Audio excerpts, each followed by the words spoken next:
I were to describe Brigadier General Tommy Daniels, he's always been a trailblazer. The general grew up in Guthrie, a country kid, and enlisted in the Air Force shortly after he graduated from high school and served on active duty with the Air Force in the 60s.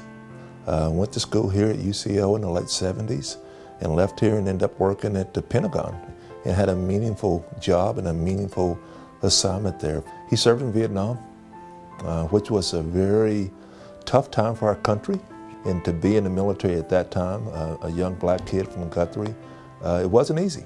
And he saw some pretty tough things. He had some very tough assignments that he had to carry out in service to our country, and to leave there intact and go on and do the things that he's done, I've always been very, very impressed by that.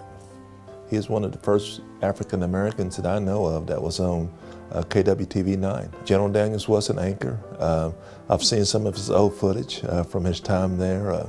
Had the big hair, the big smile, but he wasn't afraid to tackle the tough issues. And some issues really need to be addressed, and that's him. He never backed away from a challenge. And then to go on and be a brigadier general in Oklahoma, still the first and only African American general in the Oklahoma Guard, it would be difficult not to describe him as a trailblazer. I met him about 22 years ago, in 1992-ish, at the Pentagon.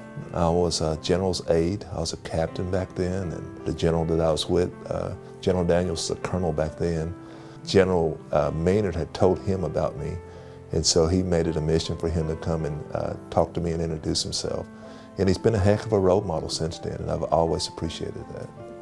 On a personal note, in 1992, I didn't have a bachelor's degree. I hadn't done well in college, and I'd made my mind up that I would never graduate from college. General Daniels knew that in order for me as a captain to be promoted, you got to have a degree.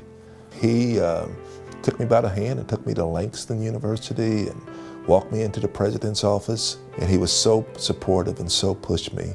So when I graduated from Langston, it was a big day, and I've gone on to get a couple of master's degrees since then, but all of that started with that first degree, and that's meant so much to me. So he's always been that person to care about people that are around him. I mean, the fact that he has the Tommy Daniels Thanksgiving feast for 15 consecutive years for the people who otherwise may have a difficult time getting a meal on Thanksgiving just speaks to how much he cares about the people around him and his community. If you looked up Distinguished, you'd see a picture of General Tommy Daniels. I mean, all he's done is his whole career is handled himself in a professional and distinguished manner, and I think he's a perfect example for Central State / UCO to recognize as a distinguished alumni. Absolutely, no question.